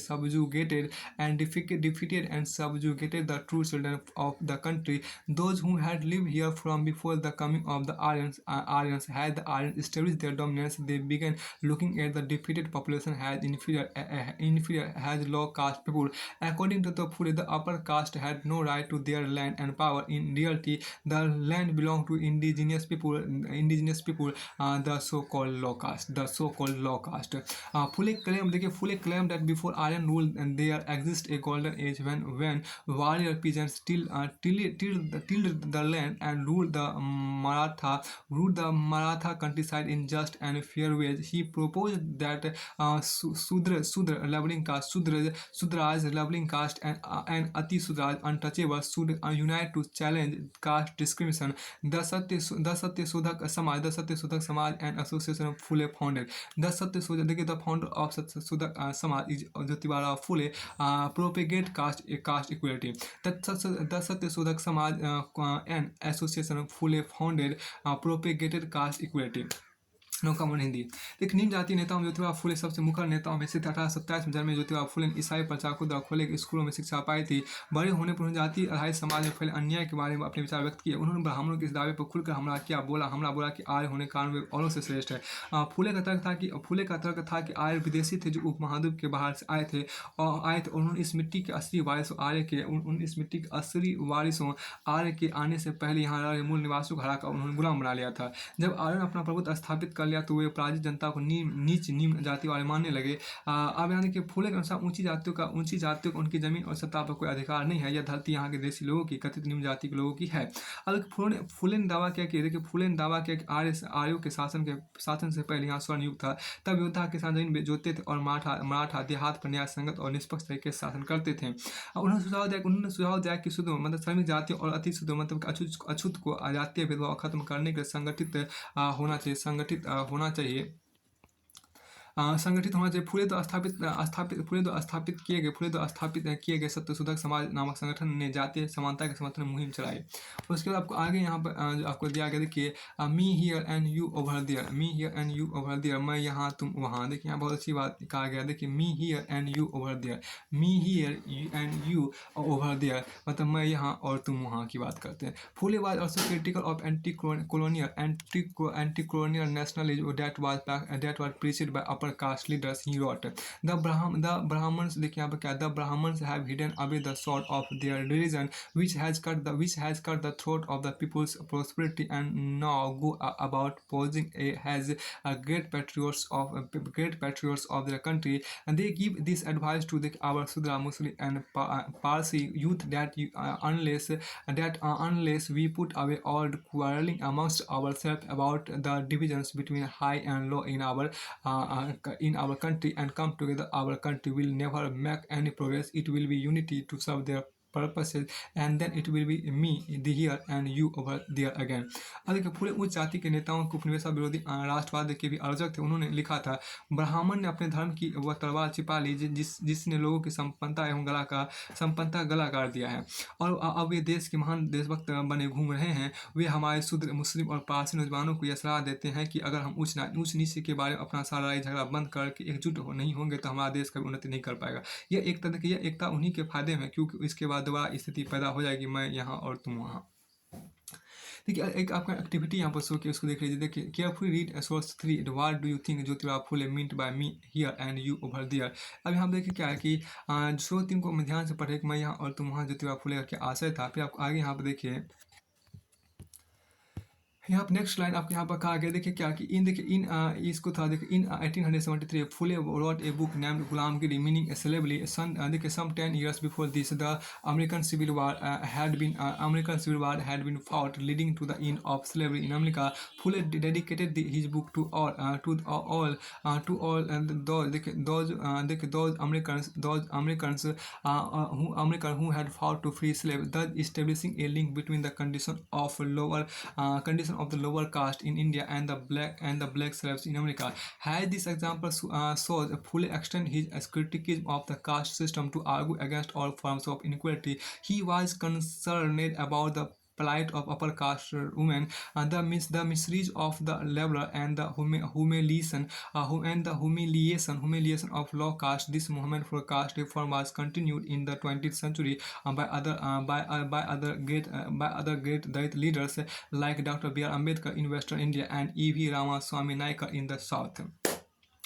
देखिए यहाँ पर क्या कि 1800 इसके बाद यहाँ देखिए इसके बाद आपको आगे यहाँ पर आपको जो कहा गया इसको भी थोड़ा सा देख लीजिए अंग्रेजी वाले देखिए हु कुड इंटर टेम्पल देखिए Ambedkar was born into a Mahar family as a child he experienced what caste prejudice meant in everyday life in school he was forced to sit outside the classroom on the ground and was not allowed to drink water from taps that upper caste children used after finishing school he got a fellowship to go to the US for higher studies on his return to India in 1919 he wrote extensively about upper caste power in contemporary society. In 1927, Ambedkar started a temple entry movement in which his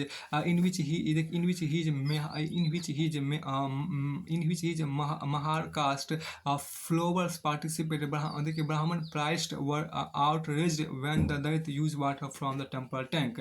Ambedkar led three such movements for temple entry between 1927 and 1935. His aim was to make everyone see the power of caste prejudice within society. I think his aim was to make everyone see the power of caste prejudice within society. अब आगे इसमें हिंदी देखें 1870 में फुले ने गुलामगिरी मतलब गुलामी नाम एक किताब लिखी थी। इससे लगभग 10 साल पहले अमेरिकी गृह युद्ध हो चुका था जिसके फलस्वरूप अमेरिका में दास प्रथा समाप्त कर दी गई थी। फुले ने अपनी पुस्तक में उन सभी अमेरिकियों को समर्पित की जिन्होंने गुलामों की मुक्ति को दिलाने के लिए संघर्ष गुलामों की मुक्ति दिलाने के लिए संघर्ष किया था। देखिए इस तरह उन्होंने भारत की निम्न जाति और अमेरिका के काले गुलामों की दुर्दशा एक दूसरे से जोड़ दिया। जैसा कि उस उदाहरण से पता चलता है कि फुले ने जाति व्यवस्था की अपनी आलोचना को सभी प्रकार की गैर बराबरी से जोड़ दिया था। वह उन जाति महिलाओं की दुर्दशा, मजदूरों की मुसीबतों और निम्न जातियों की अपमानपूर्ण हालत के बारे में गहरे तौर पर चिंतित थे। जाति सुधार की आंदोलन 20वीं सदी में भी पश्चिम भारत में डॉक्टर बी आर अम्बेडकर और दक्षिण में ई वी रामास्वामी नायकर जैसे महान दलित नेताओं के नेतृत्व में चलता रहा। अब देखिए मंदिरों में कौन जा सकता था? हु कुड इंटर टेम्पल्स मतलब क्या कि मंदिरों में कौन जा सकता था। देखिए इसको यहाँ पर देख लेते हैं। इसमें जो कहा गया देखिए कि अम्बेडकर एक महार परिवार में पैदा हुए थे। बचपन में उन्होंने इस बात को बहुत नज़दीक से देखा था रोजाना की जिंदगी में जातीय भेदभाव और पूर्वाग्रह क्या होता है। स्कूल में उन्हें कक्षा के बाहर जमीन पर बैठना पड़ता था। उन्हें सवर्ण बच्चों द्वारा इस्तेमाल किए जाने वाले नलकों से पानी पीने की इजाज़त नहीं थी। स्कूल की पढ़ाई पूरी करने के बाद उन्हें उच्च अध्ययन के अमेरिका जाने हेतु फेलोशिप मिल गया था। 1919 में जब भारत लौटने पर उन्होंने समकालीन समाज उच्च जाति सत्ता संरचना पर काफ़ी लिखा। सन 1927 अम्बेडकर ने मंदिर प्रवेश आंदोलन शुरू किया जिसमें महाजाति के लोगों ने बड़ी संख्या में हिस्सा लिया। ब्राह्मण पुजारी इस बात पर बहुत आग बबूला हुए कि दलित भी मंदिर के जलाशय का पानी इस्तेमाल कर रहे हैं। अब 1927 में क्या 1927 में आप यहाँ देखिए 1927-1935 के बीच अम्बेडकर ने मंदिरों में प्रवेश के लिए ऐसे 3 आंदोलन चलाए जो वह पूरे देश में को दिखाना चाहते थे कि समाज जातीय पूर्वाग्रहों की जगह कितनी मजबूत है।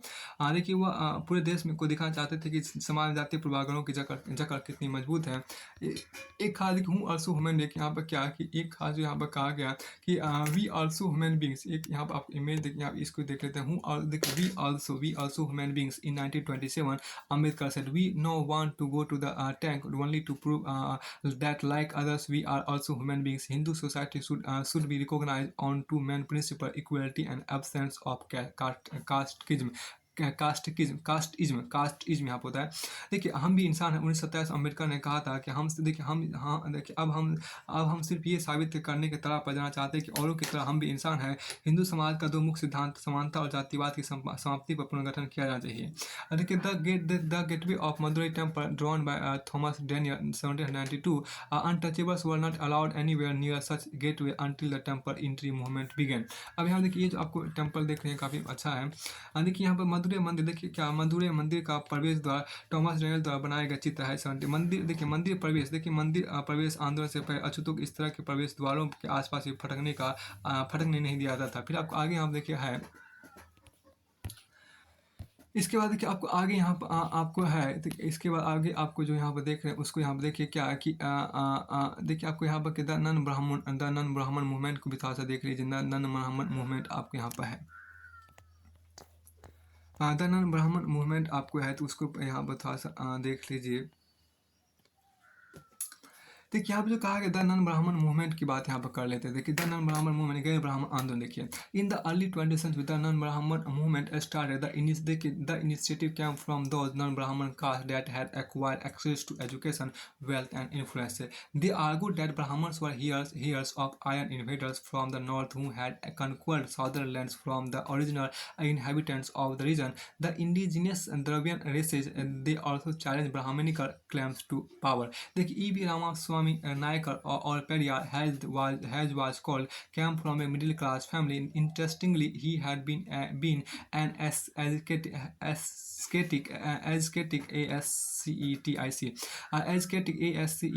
ascetic in his early life and had studied Sanskrit scriptures carefully. Later, he became a member of the Congress only to leave it in disgust when he found that a feast organized by nationalists, sitting arrangement flawed caste distinction, that is, the lower caste were made to sit at a distance from the upper caste, convinced that untouchables had to fight for their dignity. Periyar founded the self-respect movement. He argued that untouchables were the true upholders of an original Tamil and Dravidian culture, which had been subjugated by Brahmins. He felt that all religious authorities saw social divisions and equality as God-given. Untouchables had to free themselves, therefore, from all religions in order to achieve social equality. देखिए Periyar was यहाँ पे क्या कि इसमें देखिए क्या है, इसको फिर से देखिए यहाँ पे Periyar was an outspoken critic of Hindu scriptures, specially the codes of Manu, the ancient lawgiver and the Bhagavad Gita and the Ramayana. देखिए he said that this text had been used to establish the authority of Brahmins of lower caste and the domination of man over women. देखिए this assertion यहाँ पे क्या कि this assertion did not go unchallenge. The forceful speeches The forceful speeches, writing, and movements of lower caste leaders did lead to rethinking and some self-criticism among upper caste nationalist leaders. But Orthodox Hindu society also reacted by founding Sanatan Dharma Sabha and the Bharat Dharma Mahamandal in the north, and association like the Brahman Sabha in Bengal. The object of this association was to uphold caste distinctions as a cornerstone of Hinduism, and so how this was sacrificed by and how this was sanctified by scriptures. Debates and struggles over caste continued beyond the colonial period and are still going on in our times. अब इसको देखिए यहाँ पर इसका हिंदी देखिए 20वीं सदी के आरंभ में गैर ब्राह्मण आंदोलन शुरू हुआ. यह प्रयास उन गैर ब्राह्मण जातियों का था जिन्हें शिक्षा धन और प्रभाव हासिल हो चुका था. उनका तर्क था कि ब्राह्मण तो उत्तर से आए उन आर्य आक्रमणकारियों को वंशज हैं जिन्होंने यहाँ के मूल निवासी देशी द्रविड़ नस्लों को हराकर दक्षिणी भूभाग पर विजय हासिल की थी. लेकिन उन्होंने सत्ता ब्राह्मणवादी दावे को भी चुनौती दी. बल्कि परिवार के नाम से प्रसिद्ध E.B. रामास्वामी नायक एक मध्यम वर्गीय परिवार में बड़े थे. अपने प्रारंभिक जीवन में वे सन्यासी थे और उन्होंने संस्कृत शास्त्रों का गंभीरता से अध्ययन किया. बाद में वे कांग्रेस के सदस्य बने, परंतु जब उन्होंने राष्ट्रवादी द्वारा आयोजित की गई एक दावत में देखा कि वहां बैठने की जातियों के हिसाब से अलग अलग इंतजाम किया हुआ है, तो उन्होंने हताश होकर पार्टी छोड़. इस दावत में निम्न जातियों और उच्च जातियों को अलग अलग बैठने का इंतजाम किया गया था. प्यारे की समझ आ चुका था कि अछूतों को अपने स्वाभिमान को खुद लड़ना होगा. इसी बात को ध्यान रखते हुए उन्होंने स्वाभिमान आंदोलन शुरू किया था. देखिए काफी इंपॉर्टेंट पॉइंट कि स्वाभिमान आंदोलन किसने शुरू किया था. स्वाभिमान आंदोलन आपको पेरियार स्वामी ने शुरू किया था. E.B. रामास्वामी अर्थात पेरियार E.B. रामास्वामी नायक पेरियार ने शुरू किया था. उन्होंने कहा था कि मूल तमिल और द्रविड़ संस्कृति के असली भाग अछूत ही हैं जिन्हें ब्राह्मणों ने अपने अधीन कर लिया. उनका मानना था कि सभी धार्मिक नेता और मुखिया सामाजिक विभाजन और असमानताओं को ईश्वर प्रदत्त मानते, इसलिए सामाजिक समानता के लिए सभी धर्मों से अछूतों को खुद मुक्ति पानी होगी. पेरियार हिंदू वेद पुराण देखिए यहाँ पर क्या कि पेरियार हिंदू वेद पुराणों के कट्टर आलोचक थे. खासतौर से मनु द्वारा रचित संहिता, भगवद गीता और रामायण के कटु आलोचक थे.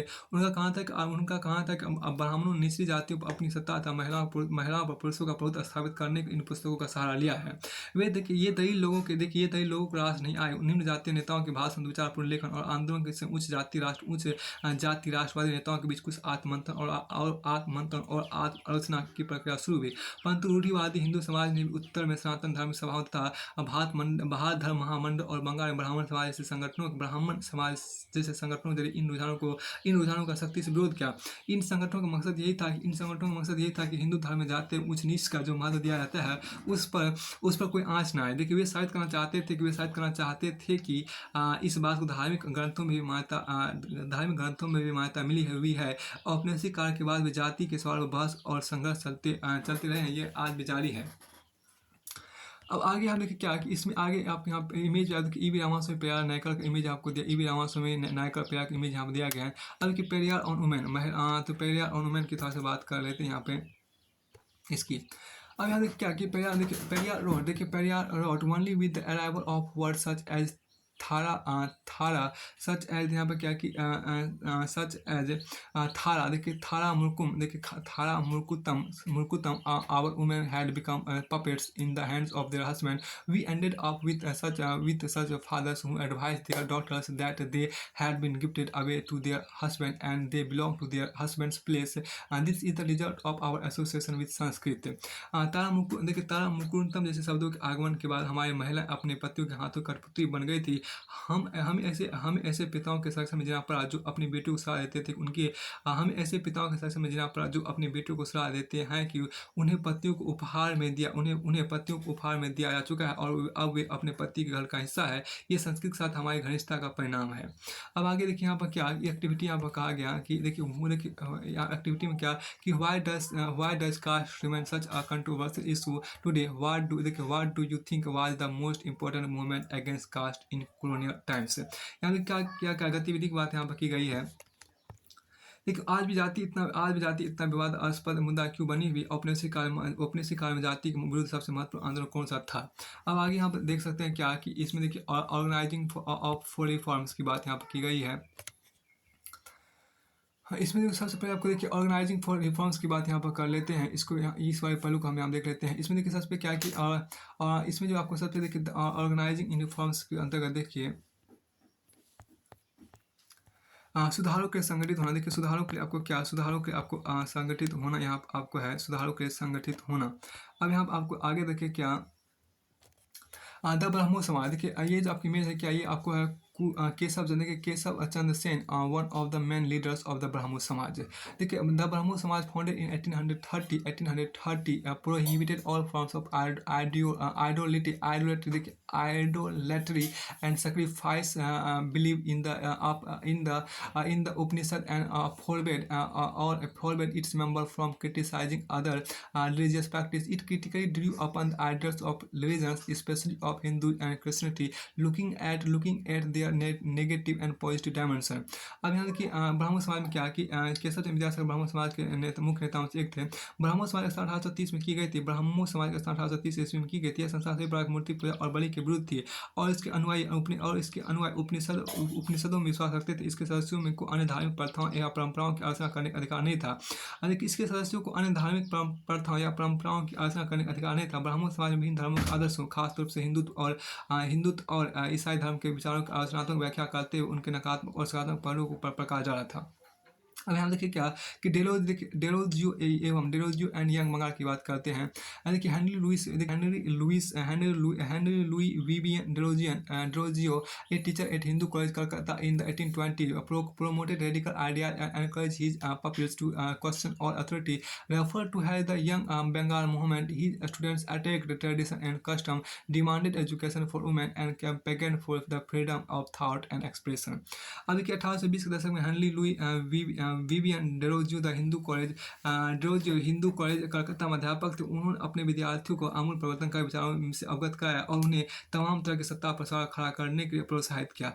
उनके द्वारा शुरू की गई यंग बंगाल मूवमेंट में उनके विद्यार्थियों ने परंपरा और रीति रिवाजों पर उंगली उठाई, महिलाओं की शिक्षा की मांग की और सोच अभिव्यक्ति के लिए स्वतंत्रता के लिए अभियान चलाया। उसके आपको आगे आने के स्वामी विवेकानंद इमेज, उसके देखिए the Ramakrishna mission and the Swami Vivekananda की बात आपके यहाँ पर है। देखिए यहाँ पर क्या कि नेम्ड आफ्टर रामकृष्ण, देखिए the Ramakrishna mission and Swami Vivekananda, Ramakrishna mission और स्वामी विवेकानंद। देखिए नेम्ड आफ्टर रामकृष्ण परमहंस स्वामी विवेकानंद से गुरु, the Ramakrishna mission stresses the idea of salvation through social service and selfless action. Swami Vivekananda 1863 to 1902। Swami Vivekananda देखिए whose original name was Narendra Nath Dutt combined the simple teaching of Sri Ramakrishna with his well-founded modern outlook and spread them all over the world. After hearing him in the World Parliament of Religions at Chicago in 1893, the New York Herald reported, "We feel how foolish it is to send missionaries to this learned nation." Indeed, Swami Vivekananda was the first Indian in modern times who re-established the spiritual preeminence of the Vedanta philosophy on a global scale. But his mission was not simply to talk of religion. He was extremely pained at the poverty and the misery of his and the misery of his and the misery of his देखिए यहाँ पर क्या and the misery of his and the misery of his यहाँ देखिए क्या and the misery of his countrymen. देखिए he firmly believed that any reform could become successful only by uplifting the condition of the masses. Therefore देखिए his clarion call to the people of India was to rise above the narrow confines of their religion of the kitchen and come together in the service of the nation. देखिए by sending out this call, he made a signal contribution to the nationalism of India. देखिए यहाँ पर क्या his sense of nationalism was, however, but not narrow in its conceptions. He was convinced that many of the problems facing the mankind could only be overcome if the nation of the world come together on equal footings. Therefore, his exhortation to the youth was to unite on the basis of a common spiritual heritage. In this exhortation, he became truly the symbol of a new spirit and a source of strength for the future. यहाँ देखिए क्या कि Ramakrishna mission का नाम स्वामी विवेकानंद के गुरु रामकृष्ण परमहंस के नाम पर रखा गया था। यह मिशन समाज सेवा और निस्वार्थ श्रम के जरिए मुक्ति के लक्ष्य पर जोर देता था। देखिए स्वामी विवेकानंद 1863 से लेकर 1902 तक। स्वामी विवेकानंद जिनका मूल नाम नरेंद्र नाथ दत्त था, उन्होंने श्री रामकृष्ण की सरल शिक्षाओं के अपने प्रतिभाशाली संतुलित आध्यात्मिक विचारों से जुड़कर संपूर्ण विश्व में प्रसारित किया। 1893 में शिकागो विश्व धर्म संसद उन्हें सुनने के बाद न्यूयॉर्क हेराल्ड ने विवरण दिया कि ऐसे विद्वान राष्ट्र में धर्म प्रचारकों को भेजना कितना महत्वपूर्ण। वास्तव में स्वामी विवेकानंद आधुनिक समय के पहले भारतीय थे जिन्होंने विश्वव्यापी स्तर वेदांता दर्शन के आध्यात्मिक गौरव को पुनः स्थापित किया। लेकिन उनका उद्देश्य केवल धर्म की व्याख्या करना नहीं था। अपने देशवासियों की निरंतर और दुर्दशा अतिशय दुख हुआ। उनका यह दृढ़ विश्वास था कि कोई भी सुधार तभी सफल हो सकता है जब जनसमूह की दशा उन्नत हो। अतः भारत के लोगों को उन्होंने रसोई घर के धर्म की संकीर्ण चार दीवार से बाहर निकलने और राष्ट्र की सेवा में एकजुट होने का आह्वान किया। एक आह्वान में भारतीय राष्ट्रवाद की प्रारंभिक अवस्था में उन्होंने असाधारण योगदान दिया, किंतु राष्ट्रवाद के बाद उनका भाव संकीर्ण नहीं था। उन्हें यह विश्वास था कि मानव जाति को जिन समस्याओं का सामना करना पड़ रहा है उन पर तभी काबू पाया जा सकता है जब विश्व के सभी राष्ट्र एक समान धरातल पर एक साथ आए। अतः एक समान आध्यात्मिक विरासत के आधार पर उन्होंने युवाओं को एक होने का उपदेश दिया। इस उद्बोधन में वो वास्तव में नई विचारधारा के प्रतीक और भविष्य के लिए एक महान शक्ति का स्रोत बन गए। अब आगे देखिए यहाँ पर प्रार्थना समाज का देख लीजिए। प्रार्थना समाज यहाँ पर आपको है, देखिए Prarthana Samaj establish in 1867 at Bombay. The Prarthana Samaj sought to remove caste restriction, abolish child marriage, encourage the education of women, and in the ban on widow remarriage. Its religious meetings drew upon Hindu, Buddhist, and Christian texts. आज की प्रार्थना 1867 में बम्बई में स्थापित प्रार्थना समाज ने जातीय बंधनों को खत्म करने और बाल विवाह के उन्मूलन के लिए प्रयास किया। प्रार्थना समाज ने महिलाओं की शिक्षा को प्रोत्साहित किया और विधवा विवाह पर लगी पाबंदी के खिलाफ आवाज उठाई। उसकी धार्मिक बैठकों में हिंदू, बौद्ध और ईसाई ग्रंथों पर विचार विमर्श किया जाता था। अब यहाँ पर आगे बहुत अच्छा यहाँ पर कहा गया था, तो प्रार्थना समाज में आपको समाज बैठकों में आपको हिंदू, ईसाई, बौद्ध ग्रंथ विचार किया जाता था। अब क्या आप आगे द वेदा समाज देखिए। द वेदा समाज यहाँ पर देखिए प्रार्थना समाज के बाद यहाँ पे द वेदा समाज मतलब वेद समाज जिसको बोलते हैं। ठीक है, यहाँ पर क्या एस्टेब्लिश इन मद्रास चेन्नई। वेदा समाज एस्टेब्लिश इन मद्रास इन चेन्नई मद्रास और Chennai 1864 and the Veda Samaj was inspired by the Brahmo Samaj. It worked to abolish caste distinctions and promote widow remarriage and women's education. Its members believe in one God God. They condemned the superstition and rituals of Orthodox Hinduism. अब ये क्या कि मद्रास चेन्नई में 1800 में वेद समाज की स्थापना, वेद समाज ब्राह्मण समाज से प्रेरित था। वेद समाज ने जातीय भेदभाव को समाप्त करने और विधवा विवाह तथा महिला शिक्षा को प्रोत्साहित करने के लिए काम किया। इसके सदस्य एक ईश्वर के अस्तित्व में विश्वास रखते थे। उन्होंने रूढ़िवादी हिंदुत्व, अंधविश्वास और अनुष्ठानों की सख्त निंदा की। अब आगे यहाँ पे देखिए जो आपको का उसको देखिए क्या कि द अलीगढ़ मूवमेंट की बात यहाँ पे की गई सैयद अहमद खान का इमेज आपको यहाँ पर द अलीगढ़ मूवमेंट अलीगढ़ आंदोलन यहाँ पर देखिए क्या देखिए the Mohammedan Anglo Oriental college founded by Syed Ahmed Khan in 1875 at Aligarh later became the Aligarh Muslim University. The institution offered modern education including Western science to Muslims. The Aligarh movement, as it was known, had an enormous impact in the area of educational reforms.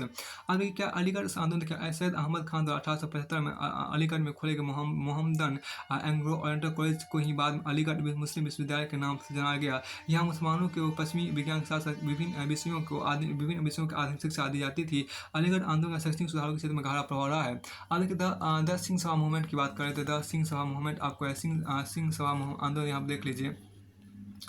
देखिए यहाँ पे जो कहा गया उसको थोड़ा सा यहाँ पे देखिए क्या कि the reform organisation of the Sikhs the first Singh Sabha were formed at Amritsar in 1873 and at Lahore in 1879।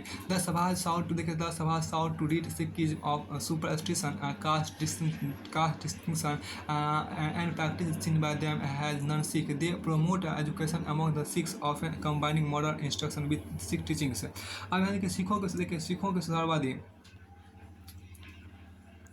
देखिए सिखों के यहाँ पर जो कहा गया सिखों के सहवादी संगठन के रूप में सिंह सभाओं की स्थापना 1870 में अमृतसर से शुरू हुई थी। बाद में 1879 में लाहौर में भी सिंह सभा का गठन किया गया। इन सभाओं ने सिख धर्म को अंधविश्वास, जातीय भेदभाव और ऐसे आचरण जिसे वे गैर सिख समझती थी से मुक्त कराने का प्रयास किया। उन्होंने सिखों को शिक्षा के लिए प्रोत्साहित किया और जिसमें अक्सर आधुनिक ज्ञान के साथ साथ सिख धर्म के सिद्धांतों को भी पढ़ाया जाता था। अब यहाँ पर देखिए एल्सवेयर की थोड़ा सा बात करते हैं। देखिए यहाँ पर एल्सवेयर जो आपका उसको यहाँ पर देखिए you have read about how Jyotiba ये देखिए यहाँ पर क्या काले यहाँ पर देखिए black slaves and white plant देखिए काले गुलाम और गोरे मारे की बात यहाँ पर की गई है। You have read about how Jyotiba Rao Phule establish a connection in his book Gulamgiri between caste oppression and the practice of slavery in America. What was the system of slavery? From the time that European explorers and traders landed in Africa in the 17th century, a trade in slaves began. Black people were captured and brought from Africa to America, sold to white planters and made to work on cotton and other plantations. Most of them in the southern United States. In the plantations, they had to work long hours, typically from dawn to dusk, punished for inefficient work and whipped and tortured. देखिए many people white and black oppose slavery through organized protest. In doing so, they invoke the spirit of the American Revolution of 1776, exhorting see your declaration Americans, do you understanding your own language? In this moving Gettysburg Address, Abraham Lincoln held that those who had fought slavery had done so for the cause of democracy. He urged the people to strive for racial equality, so that government of the people by the government of the people by the people for the people shall not perish from the earth. यहाँ देखिए government of the people by the people for the people shall not be perish from the earth. यहाँ देखिए क्या कि आप ये जान चुके कि ज्योतिबा फुले ने अपनी पुस्तक में गुलामगिरी में जाति उत्पीड़न और अमेरिका में परिचित दास प्रथा के बीच किस तरह के संबंध स्थापित किया था। क्या आप जानते हैं कि दासता की प्रथा क्या थी? 17वीं शताब्दी में जब यूरोपीय खोजी यात्री और व्यापारी पहली बार अफ्रीका पहुंचे तो उन्होंने गुलामों का व्यापार शुरू कर दिया। वे अफ्रीका काले लोगों को पकड़कर अमेरिका ले जाते थे और वहाँ के गोरे बागान मालिकों को बेच देते थे। उन्हें कपास और अन्य बागानों में काम करना पड़ता था जो ज़्यादातर दक्षिणी संयुक्त राज्य अमेरिका में स्थित थे। बागानों में गुलाम पो फटने से लेकर देर रात तक काम करते रहते थे। सही ढंग से काम न करने के नाम पर मालिक उन्हें सजा देते थे, कोड़ों से पीटते थे और तरह तरह की यातनाएं देते थे। श्वेत और अश्वेत सभी तरह के बहुत सारे लोगों ने इस संगठित रूप से इस दास प्रथा का विरोध किया। इसी क्रम में उन्होंने 1776 की अमेरिकी क्रांति की भावना को खबरा देते हुए आह्वान किया, अमेरिकावासी अपने घोषणा पत्र को देखो, क्या तुम अपनी भाषा भी समझ में नहीं आती? गेटिसबर्ग में दिए गए अपने अत्यंत भावपूर्ण भाषण में अब्राहम लिंकन ने कहा था कि जिन्होंने दास प्रथा के खिलाफ संघर्ष किया है वे लोकतंत्र के पथ प्रदर्शक हैं। उन्होंने लोगों से आह्वान किया कि वे नस्ली समानता के लिए कदम उठाएं ताकि धरती से जनता के द्वारा जनता के लिए सरकार का नाश हो। अब यहाँ पे आगे क्या क्या कि ये फिल्म देखिए स्लेव सेल साउथ कॉर्नेल या यूएसए इन 1856 का इमेज है। देखिए गुलामों की बिक्री दक्षिण कैरोलिना अमेरिका का राज्य में। फिर आप यहाँ पर फिर इमेज आप यहाँ पर है क्या कि देखिए here you see potential buyers examining African slaves at an auction. यह संभावित खरीदार नीलामी में अफ्रीका से लाए गए गुलामों की जांच पड़ताल कर रहे हैं। यहाँ से देखिए ये चैप्टर पूरा से आपको फिनिश होता है। देखिए लेट्स इमेजिन, देखिए क्या क्या, imagine you are teacher in the school set up a Rokeya Hossain and there are 20 girls in your charge. Write an account of the discussion that might have taken place on any one day in the school. मान लीजिए कि आप रुकैया हुसैन द्वारा स्थापित किए गए एक school में पढ़ाते हैं, आपकी कक्षा में 20 लड़कियां अपनी कल्पना के आधार पर इस स्कूल में किसी एक दिन भी चर्चा के लिए विवरण लिखिए। देखिए यहाँ से चर्चा पूरी तरह से आपको फिनिश होता है।